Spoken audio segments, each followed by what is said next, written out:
dumneavoastră.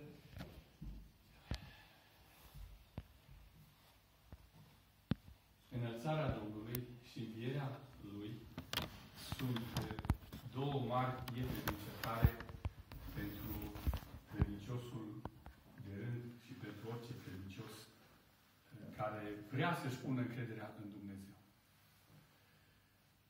Pentru că, vedeți, noi, până la înălțare, aveam un obicei pe care îl foloseau creștinii de toate culorile, și anume se salutau cu Hristos a înviat. Un lucru care se mai obișnuiește, probabil că pe la noi, însă în orașele mari, cred că oamenii au și uitat și uită de faptul că învierea Domnului, mai ales când e vorba de înălțarea Domnului, să menționeze, să-și aducă aminte de acest eveniment și să rostească mai ales Hristos s-a înălțat. Acum eu vă anunț și vă reamintesc, Hristos s-a înălțat. Chiar dacă sunt lucruri greu de acceptat pentru noi, ele sunt realități pe care noi trebuie să le credem. Pentru că Domnul Iisus Hristos afirma și Apostolul Pavel vorbea în 1 Corinteni, capitolul 15, vă fac cunoscut Evanghelia pe care v-am propovăduit-o și prin care sunteți mântuiți, dacă o țineți așa cum v-am propovăduit-o.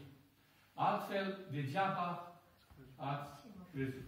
Și Apostolul Pavel vine cu cuvinte foarte grele care vorbesc despre esența Evangheliei. Și anume, Evanghelia vorbește despre faptul că Hristos a murit a treia zi după Scripturi, că a fost îngropat, că a murit și a fost îngropat și că a treia zi după Scripturi a înviat din morți. Și dacă nu credeți aceste lucruri, degeaba ați crezut. A înviat și continuă și s-a arătat. Nu doar că a înviat într-un mod spiritual sau în altă formă, ci El s-a arătat în trup celor care erau în apropierea Lui, care erau în grupul Lui intim. Așa că este obligatoriu ca noi să credem în aceste lucruri pe care le-a făcut Iisus, aceste fapte sau evenimente care s-au petrecut în viața Domnului Iisus Hristos, și anume înălțarea și învierea Domnului. Și Scriptura ne vorbește despre înălțarea Domnului Iisus Hristos și despre importanța acestui eveniment.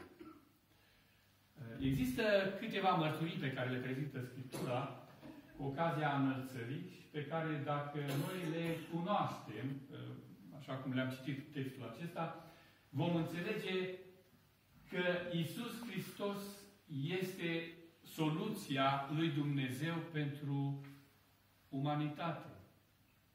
Hristos este trimisul. Cuvântul Hristos din limba greacă, în limba română, știți dumneavoastră, înseamnă trimisul lui Dumnezeu pentru mântuirea noastră. Și El a făcut aceste lucruri și dacă ne uităm la aceste mărturii pe care le prezintă și textul pe care noi l-am citit, vom înțelege de ce este important să credem și în înălțare și, bineînțeles, să credem în înviere și în tot ceea ce spune Cuvântul lui Dumnezeu. În primul rând, este vorba de mărturia Scripturilor. Scripturile mărturisesc în mai multe rânduri că Iisus Hristos s-a înălțat la cer. Și textul pe care noi l-am citit deja vorbește în detaliu despre această înălțare a lui Iisus Hristos la cer și există și alte pasaje. De exemplu, în Evanghelia după Marcu, în Marcu se mai vorbește în mod detaliat sau direct despre acest eveniment. În Marcu 16:19 spune textul, Domnul Iisus, după ce a vorbit cu ei, s-a înălțat la cer și a așezut la dreapta lui Dumnezeu. Deci noi știm că Iisus, după ce a plecat de aici, a avut un anumit plan. S-a dus după un anumit plan, o anumită agendă pe care o are Dumnezeu. S-a înălțat și s-a dus la dreapta lui Dumnezeu.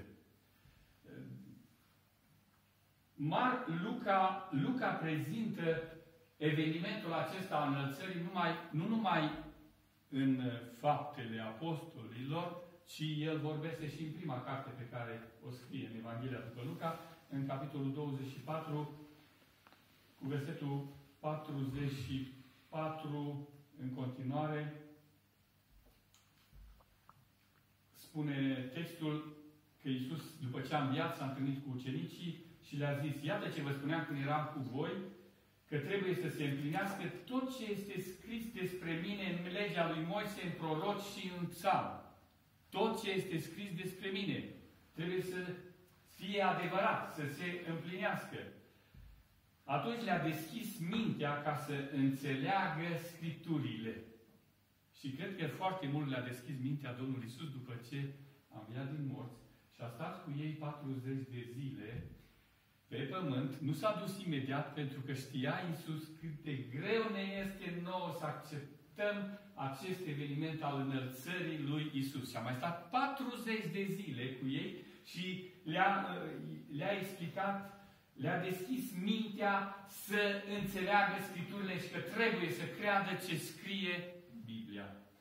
Și le-a spus, așa este scris și așa trebuia să pătimească. Vedeți aici cum se adresează Luca. În primul rând spune, așa este scris și apoi așa trebuia să pătimească. Nu spune, wow, ce eveniment extraordinar să-L vezi pe Iisus că se înalță. Nu. Prima dată că a scris, asta e foarte important. Că este scris.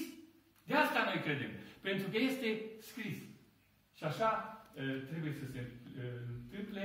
Și apoi în versetul 50-51 spune Luca că el i-a dus afară până spre Betania, le arată și locul de unde Iisus s-a înălțat la cer. Lucruri detaliate și din punct de vedere geografic. I-a dus până spre Betania și a ridicat mâinile și i-a binecuvântat și pe când îi binecuvânta, s-a despărțit de ei și s-a înălțat la cer. În Luca, în această Evanghelie pe care o scrie Luca. Luca este preocupat în mod deosebit ca să descrie aceste lucruri. Și în Faptele Apostolilor, capitolul 1, am văzut deja cum el vorbește despre evenimentul înălțării Domnului Iisus. Însă Domnul Iisus atrage atenția tuturor ascultătorilor în legătură cu importanța ascultării de cuvântul scris al lui Dumnezeu cu privire la ceea ce se întâmplă, ce se va întâmpla despre El. În predica de pe munte, Domnul Iisus în Matei 5:17 spune să nu credeți că am venit să stric legea și prorocii. N-am venit să desfințez Vechiul Testament, ci am venit să îl împlinesc. Și că așa era scris, ca să moară, să învieze, să se înalțe la cer și pentru că eu am venit să împlinesc totul. Și învierea, și moartea, și învierea, și înălțarea, și așezarea la dreapta Tatălui. Totul. Nimic nu va rămâne neîmplinit din ce scrie în cuvântul lui Dumnezeu. Importanța cuvântului lui Dumnezeu pentru acceptarea acestor evenimente este fundamentală. Vă aduceți aminte că Domnul Iisus, când și-a început lucrarea și a fost ispitit în pustie, în Matei, capitolul 4, spune textul că a fost dus de Duhul în pustie, a fost ispitit de diavolul și ispititorul îl ispitește în mai multe rânduri, în 3 situații, îl pune în situații delicate pe Domnul Iisus ca să îl provoace pe Iisus și, de exemplu, îi spune, pentru că era flămând, după 40 de zile de post, în versetul 3, ispititorul s-a apropiat de el și i-a zis, dacă ești Fiul lui Dumnezeu, poruncește ca pietrele acestea să se facă pâini. Și drept răspuns, Iisus i-a zis, este scris. Este scris. Și ce este scris? Omul nu trăiește numai cu pâine, ci cu orice cuvânt care este din gura lui Dumnezeu. Și provocare, de asemenea, Domnul Iisus îi spune, este scris. Și dă un verset din Vechiul Testament. Și a treia oară, când îl ispitește diavolul, Domnul Iisus răspunde, este scris. Păi dacă de 3 ori Iisus insistă asupra importanței a ceea ce scrie Cuvântul lui Dumnezeu, trebuie să știm că e foarte important acest lucru. Noi trebuie să credem mărturia Scripturilor. În ceea ce privește mărturia Scripturilor, Matei, care este unul din ucenicii Domnului Iisus și el scrie una din Evanghelii, el leagă evenimentele care s-au întâmplat în viața Domnului Iisus Hristos de Vechiul Testament, de Biblia Evreilor. Și acest lucru este foarte interesant. Spune, vorbind despre nașterea Domnului Iisus, în Matei, capitolul 1, versetul 22, spune, toate aceste lucruri s-au întâmplat ca să se împlinească ce vestise Domnul prin prorocul care zice, iată, Fecioara va rămâne însărcinată și va naște un fiu, căruia îi vor pune numele Emanuel, care înseamnă Dumnezeu este cu noi. De asemenea, în ce privește magii care au venit să-L vadă pe Iisus și Irod care a vrut să-L omoare pe Domnul Iisus, pentru că diavolul a căutat să-L omoare pe Domnul Iisus, să nu se întâmple toate aceste lucruri pe care au fost planificate de Dumnezeu, spune în versetul 2, în capitolul 2 cu versetul 15, Matei spune, ca să se împlinească, a plecat în Egipt, a fugit de Irod, ca să se împlinească ce fusese vestit de Domnul prin prorocul care zice, am chemat pe fiul meu în Egipt. Din? Exact. Fratele Florin, el știe, le memorează și mulțumesc, frate Florin. E adevărat. Și foarte important să înțelegem Cuvântul lui Dumnezeu.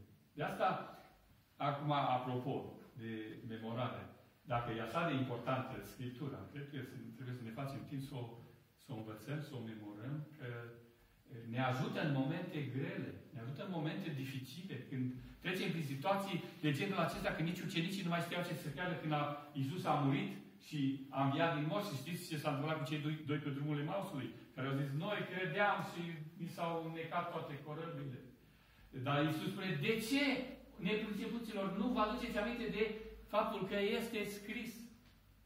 Interesant că Domnul Iisus, în ispitirea pe care o prezintă Matei, în capitolul 4, Domnul Iisus spune, dă referințe din Scriptură din Deuteronom. Din Deuteronom capitolul 6 și din Deuteronom 8. Se pare că Domnul Iisus citise proaspăt în timpul lui de devoțiune, nu știu sigur dacă e chiar așa, dar se pare, și mai spun și alți teologi, că nu spun eu prima dată acest lucru, Iisus a citit din cartea Deuteronom. Și citind din cartea Deuteronom, când a trecut prin această provocare a Satanei, a avut versetele din Scriptură și a putut să se împotrivească. Dacă nu știi Biblia, dacă nu o memorezi, dacă nu înmagazinezi, s-ar putea să ai probleme în momente critice.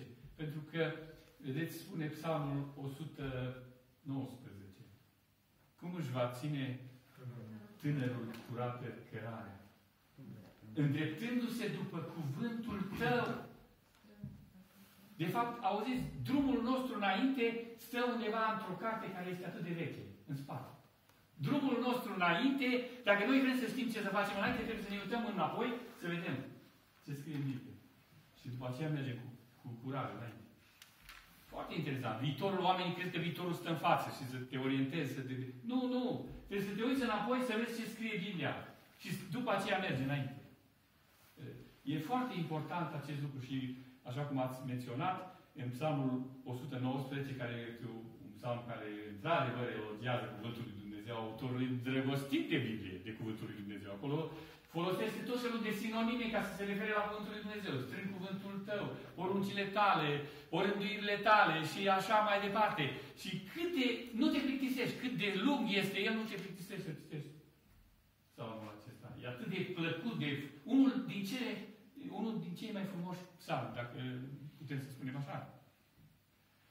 Strâng cuvântul tău în inima mea, versetul 11. Nu, frate?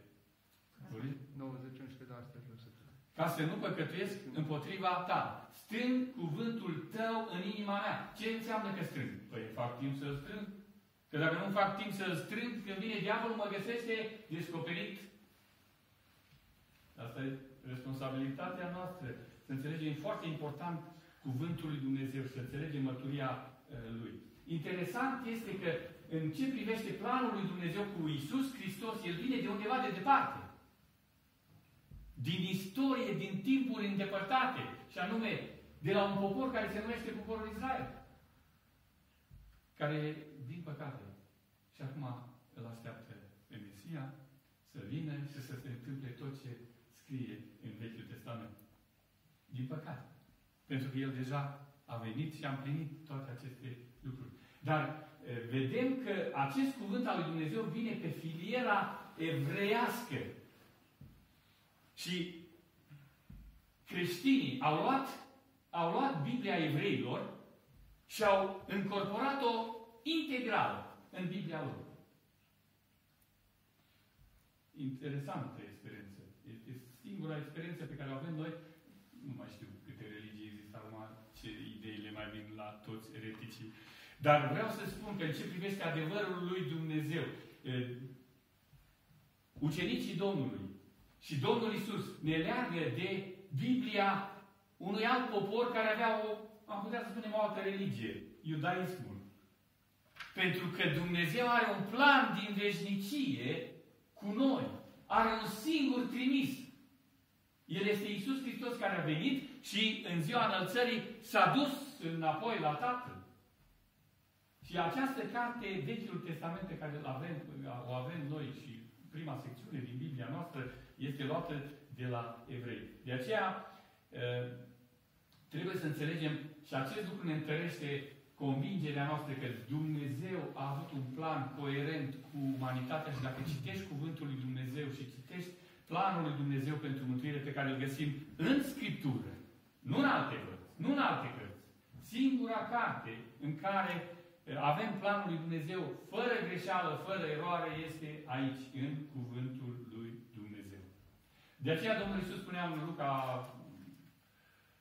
24:35. Cerul și pământul vor trece, dar cuvintele mele nu vor trece. Aduceți-vă aminte că Iisus vorbea tot despre viitor, lucruri pe care ți era cam greu să le crezi. Că nici acum nu s-au întâmplat toate legate de viitorul umanității. Dar Domnul Iisus spune, încredeți-vă în cuvântul acesta.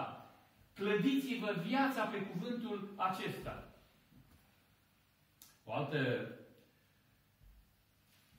mărturie sau o altă mărturie pe care o prezintă textul nostru cu privire la înălțarea Domnului și care ne arată importanța înălțării este mărturia că există o lume dincolo de noi.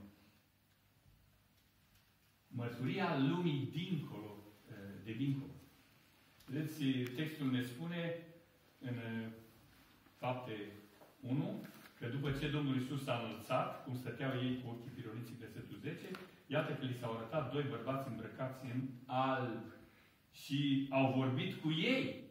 Bărbați galileeni, de ce stați și vă uitați, acest Iisus va veni în același fel cum l-ați văzut mergând la cer.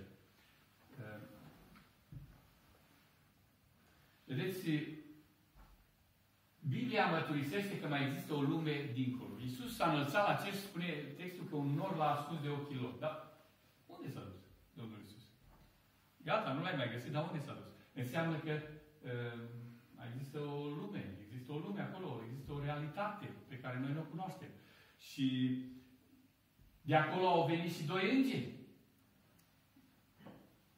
Ca să le întărească ucenicilor convingerea că ce a spus, ce spune Scriptura și ce a spus Domnul Iisus Hristos este adevărat că s-a dus la Tatăl. Vă aduceți aminte că înainte de înălțare și înainte de patimile sale, Domnul Iisus Hristos a avut parte de experiența schimbării la față. Și când a fost schimbat la față în Marcu, capitolul 9, în versetul adevărat vă spun că sunt unii din cei ce stau aici care nu vor muri până nu vor vedea împărăția lui Dumnezeu venind cu putere. Domnul Iisus deja le spune, adevărat vă spun că o să vedeți împărăția venind cu putere. Și interesant este și faptul că chiar în contextul acela schimbării la față, spune textul că versetul 3, hainele i s-au făcut strălucitoare și li s-a arătat Ilie împreună cu Moise și sta de vorbă cu Iisus. Versetul 4. A venit de acolo, din lumea aceea, un Ilie și un Moise. Și interesant că Petru, chiar dacă era buimac puțin de somn, nu știa ce face, s-a trezit și când a văzut acel eveniment minunat, a zis, Doamne, este bine să stăm aici să facem 3 colibri și el știe pentru cine. Una pentru Moise și una pentru Ilie. Că el i-a recunoscut. Deci e vorba de persoane pe care noi le cunoaștem, am făcut cunoștință cu ele aici, în Scriptură. Și ele nu mai sunt aici, dar ele există. Și e interesant și faptul că s-a arătat lui Ilie și lui Moise. În primul rând, vedeți când e vorba de Ilie este acel personaj de care are Dumnezeu nevoie în momente critice, când nu mai are nicio soluție, apelează la Ilie. Pe pământ. Că, auziți, de toți prorocii nu se vorbește că au mai fost, Dumnezeu i-a mai folosit, dar despre Ilie se menționează cam în 3 locuri în Biblie, în anumite momente istorice dificile, că Dumnezeu îl trimite din nou pe Ilie. Trimite pe Ilie că ăsta coboară foc din cer și singur să lupte cu toți cei necredincioși. În cazul lui Ahab, vă aduceți aminte, în 1 Împărați, capitolul 17, și îi spune, zice versetul 1, cuvântul Domnului a vorbit lui Ilie și i-a zis, du-te, înfățișați-te înaintea lui Ahab, că vreau să dau ploaie pe pământ. Și Ilie s-a înfățișat înaintea lui Ahab și îi zice Ahab lui Ilie, tu ești acela care nenorocește pe Israel. Săracul Ilie, el era vinovat pentru seceta din țară. Și Ilie a răspuns, nu eu nenorocesc pe Israel, ci tu și casa tatălui tău, fiindcă ați părăsit poruncile Domnului și te-ai dus după Baal. Și știți ce a făcut pe muntele Carmel. Ai nevoie de un Ilie care te forțează să crezi Biblia. Martori puternici. Și celălalt, Moise. Moise este reprezentantul Vechiului Testament. Când se vorbește despre Biblie, despre prima secțiune, cea mai importantă secțiune, am putea să spunem așa, din Vechiul Testament, cele 5 cărți, Pentateuhul, primele 5 cărți, ele mai sunt numite cărțile lui Moise. Pentru că Dumnezeu l-a folosit pe Moise ca el să comunice planul lui Dumnezeu pe pământ. Și e foarte interesant că acum, când Iisus se schimbă la față, se arată 2 profeți. Ilie, care spune, trebuie să ascultați Biblia, mărturia. Și Moise, care spune, știți ce să ascultați? V-am scris. V-am scris. Știți ce aveți de făcut? Scrie acolo, că doar v-am scris 5 cărți.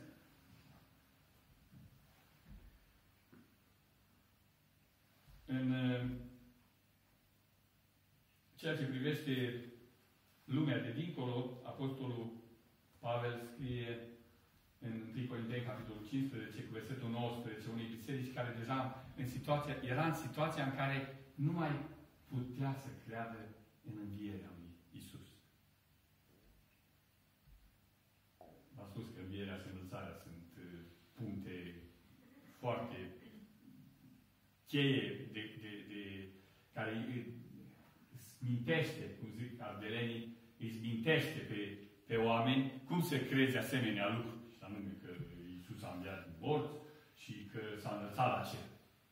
Și în contextul acesta, Apostolul Pavel le spune corintenilor care au zis, o înviere, dar o înviere, probabil, o înviere în duh. Nu e vorba de o înviere în trup. E vorba de o înviere în Duh și să interpretăm în felul acesta. Și Apostolul Pavel tună și fulgere ca fi început, s-a spus câteva versete de acolo. Vă fac cunoscut, fraților, Evanghelia prin care sunteți mântuiți? Că dacă nu credeți, degeaba ați crezut. Și anume, care e Evanghelia? Învierea. Până la urmă, moartea, învierea și înălțarea și arătarea Domnului Iisus Hristos. Acestea sunt lucruri foarte importante pentru că altfel, spune el în versetul 19, dacă numai pentru viața aceasta ne-am pus nădejdea în Hristos, suntem cei mai nenorociți dintre oameni. Vedeți, Luca a fost foarte atent când a scris și Faptele Apostolilor și Evanghelia, pentru că el a vrut foarte exact să le spună oamenilor, oameni buni, am scris aceste două cărți și puteți avea încredere în ce am scris. Puteți să aveți încredere în ce am scris.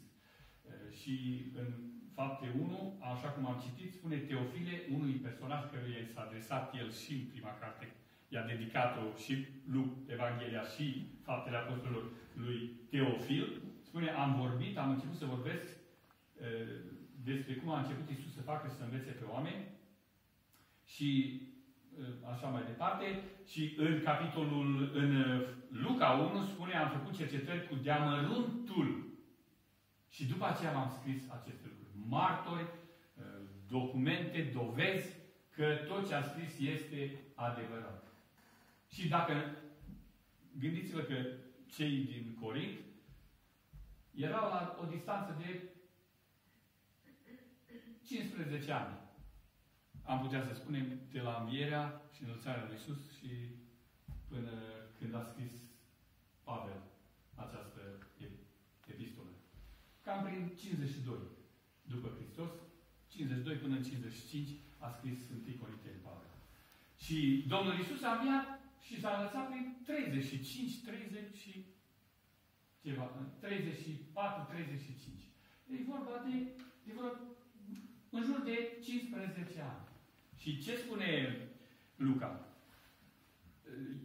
Pavel spune în 1 Corinteni 15. V-am spus că există martori.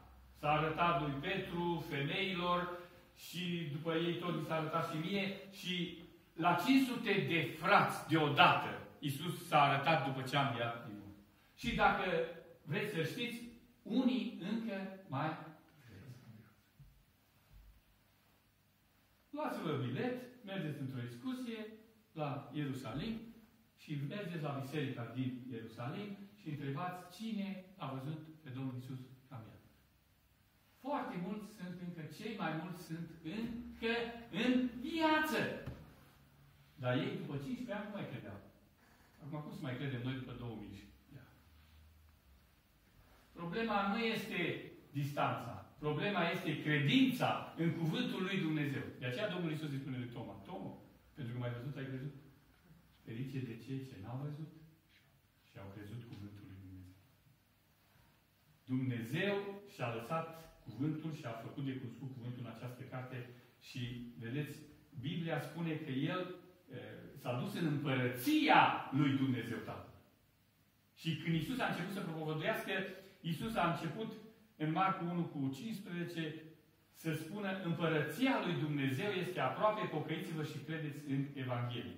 Și în Matei, de asemenea, 4:17, a început să propovăduiască și să zică pocăiți-vă căci împărăția cerurilor este aproape. Și la înălțare, deja Iisus s-a dus acolo, în împărăția cerurilor a lui Dumnezeu. Și îngerii au spus, nu vă mirați. Acest Iisus va veni înapoi și vrea să vă ducă și pe voi. Deci a deschis ușa. La înălțare, Iisus a deschis ușa către împărăția lui Dumnezeu. Iisus învăța pe ucenici să se roage Tatăl nostru. Matei, capitolul 6. Tatăl nostru care este în ceruri, vie împărăția ta. Păi când s-a dus Iisus în ceruri, de ce nu putem crede? Că asta ne-a rugat. Dar asta suntem noi. Avem o religie, ne mulțumim cu niște datii religioase și când e vorba să le chiar credem, atunci e o problemă. Când spunem Hristos a înviat, cei mai mulți care mai zic și pe la în zona rurală, în zonele rurale, puțin mai acceptă că chiar s-a întâmplat acest lucru. Spunem niște lucruri pe care nu le credem. Și, în final, o altă mărturie pe care o putem observa din textul acesta care vorbește despre înălțarea Domnului este mărturia lumii prezente. Vedeți, Domnul Iisus spune, așteptați înainte de a se înălța. În versetul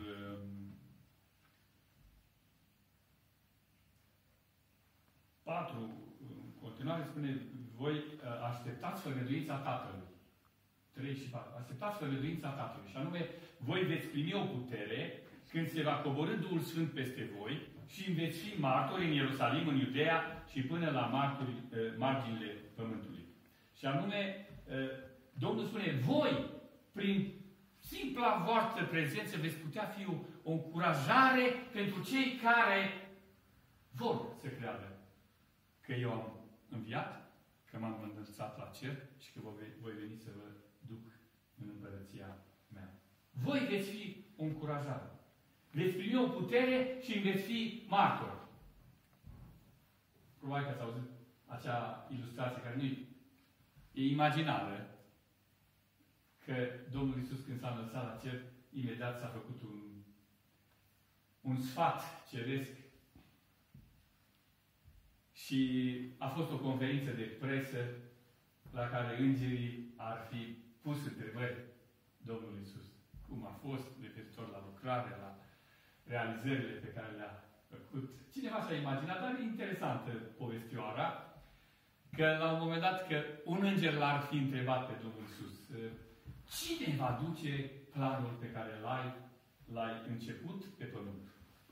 Și Domnul Iisus spune, am 11 ucenici care vor duce lucrarea. Acum îngerul se gândea, pe cine a lăsat Iisus pe pământ? Pe Petru, ăsta ar fi cel mai răsărit. Săracul, când a fost vorba să-l aresta pe Domnul Iisus, s-a lepădat în fața unei femei. Femeie, mă jur că nu-l cunosc. Cu ăsta duci tu la marginile pământului împărăția aceasta? Pe pământ, să fie și pe pământ ca și în ceruri? Cu ăstea duci. Cu cine? Cu Ioan? Cu Ioan, că atunci când se supără, zice, Doamne, să coborâm foc din cer ca Ilie. Știi? Așa suntem noi. Folosim, lasă că îi ardem noi și avem și bază biblică pe samariteni. Cu cine să faci? Să duci împărăția mai departe. Și că ar fi întrebat îngerul, dacă ei falimentează, și sunt toate șansele să falimenteze, să ducă împărăția până la cap. La care Iisus ar fi răspuns, dacă ei falimentează, îngerul ar fi întrebat, ai un alt plan? O altă soluție? Și Domnul Iisus spune, dacă ei falimentează, eu nu mai am altă soluție. Asta e planul. N-am planul B. Cu ei voi duce împărăția până la marginile pământului. Dragii mei, am mai spus de Vechiul Testament, poporul lui Dumnezeu, un popor mic, pe care Dumnezeu l-a binecuvântat. Și se vede de la distanță că ei sunt binecuvântați. S-a văzut că ei sunt binecuvântați.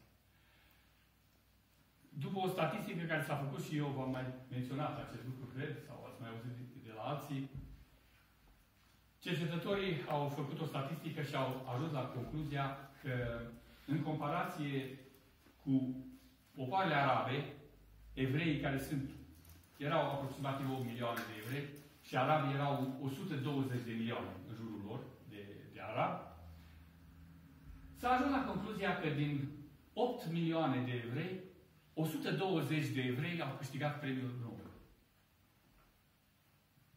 Și din 120 de milioane de arabi, 8 au câștigat premiul Nobel.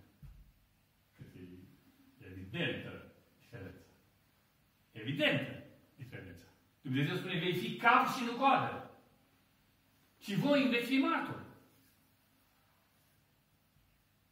De asemenea, v-aș mai aminti un lucru. Civilizația modernă, civilizația europeană, este locul care se numește, s-a numit până acum, leagănul creștinismului. Europa, așa era numită, că acum nu mai o să recunoaște, chiar europeni. Leagănul creștinismului.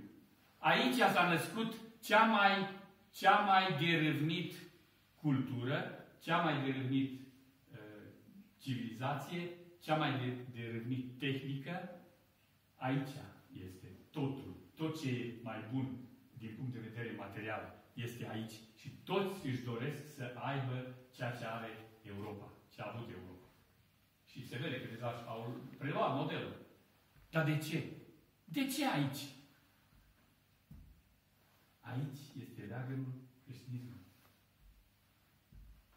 Constantin, în 312, s-a hotărât să schimbe religia Imperiului Roman din idolatrie către creștinism. Și din momentul acela, Imperiul Roman, neașteptat, a adoptat religia aceasta care a fost prigonită vreme de 300 și ceva de ani. Și a devenit religia Imperiului Roman. Un alt lucru, Dumnezeu are dovezi printre martorii Lui acum și prin modul în care Dumnezeu ne învață să gândim. Unii specialiști vorbesc de mintea creștină. Mintea creștină, spune un filozof, Constantin Noica, s-a născut la Nicea. Și anume la primul conciliu al Bisericii, de la Nicea. Și acolo s-a formulat un crez, pe care și noi l-am acceptat. Cred într-un Dumnezeu, Tatăl Țiitorul și așa mai departe, și în Iisus Hristos, Fiul lui Dumnezeu, Dumnezeu adevărat din Dumnezeu adevărat. Trinitatea. Da? Și Iisus Hristos, Dumnezeu adevărat și om adevărat. La conciliul de la Nicea, creștinii afirmau că Iisus Hristos este 100% Dumnezeu și 100% om. Cum se poate așa ceva? Cum se poate? Ori e 100% de ceva, ori e 100% de altceva. Nu poți să fii 100% și om și 100% și Dumnezeu. Dragii mei, și specialiștii au ajuns la concluzia. Mintea creștinilor s-a formatat în așa fel încât a dat naștere la știința pe care noi o avem în prezent. Un reprezentant al acestei științe este Einstein, care a formulat acea lege a relativității în care spune că lumina este în același timp undă, ceva care se transmite, cât și corpuscul. Deci, două lucruri, lumina este două lucruri, este și materie și undă. Unul ca Einstein, care a fost crescut pe tărâm creștin, a zis, mai e posibil acest lucru. Și din cauza asta a descoperit teoria relativității care stă la baza telefoanelor, computerurilor, tot ce avem noi acum. Bineînțeles și a bombelor nucleare. Din păcate. Dar creștinii sunt o mărturie. Și trebuie să fie o mărturie. Au fost momente când n-au fost. Asta trebuie să recunoaștem. Pete negre pe obrazul creștinismului, cum sunt cruciadele, cum este Inchiziția. Dar Dumnezeu nu are alții. El nu se poate dezice de noi. Noi așa ne are și cu bune și cu rele. De aceea, mă rog Domnul, să ne dea înțelepciune, să-i facem cinste, să-L mărturisim cu cinste, pentru ca oamenii să poată să-L primească trimisul lui Dumnezeu care s-a dus la cer și va veni să ne ducă și